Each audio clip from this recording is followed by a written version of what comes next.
The wage gap in Ohio is definitely a big concern in our society, something that a lot of people don't think about and don't really see as an issue. But once you really start to research the age gap in Ohio, which is about $11,477 different from men in the same field, you start to realize that it is something that is real. It's not fake, what some people might think, oh no, it's not. It is real. It is something that we all need to be concerned about, something we all need to be aware of, whether we're male or female, because you have daughters, you have nieces, you have, grandchildren, all of those.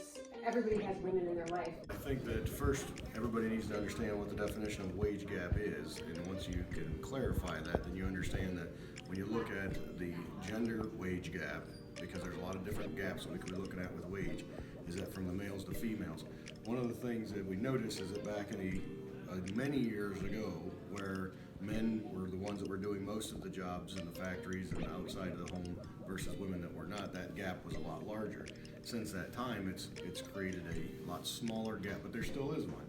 Looking at statistics, it says right now that a white male, for every dollar that white male is making, a white female is 98 cents.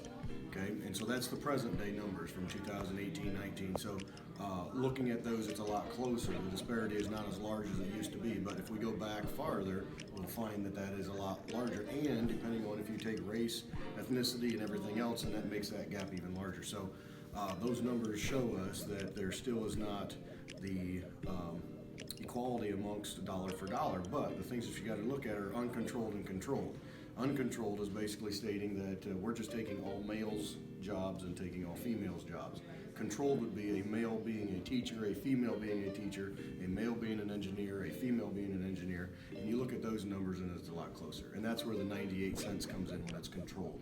If it's uncontrolled, I think it drops down to, it's around the 80, but again, don't quote me on those, but that disparity is a lot larger because if you look at it, males a lot of times tend to have the higher paying factory jobs, engineers, white collar, blue collar stuff that's the highest paid. That's usually the male side, and that's where that disparity comes in. So those two things have to be considered when you look at the numbers.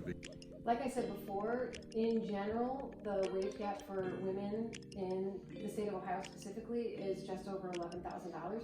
If you add in the variable of ethnicity, so for instance, Black women, the age gap is more like 18,000. In Latino women, it is more like 19,000. So it's huge regardless, but add in ethnicity and your variables are even higher. And the reality is the wage gap affects every state in the country. It affects every education level and every major occupation. So it's widespread, and then you add in the variable of ethnicity and it becomes even more complex. And I think in general we can all agree that it is a complex issue. We don't know all the ins and outs of it, but we are aware enough that it exists, therefore we know that we need to do something about it.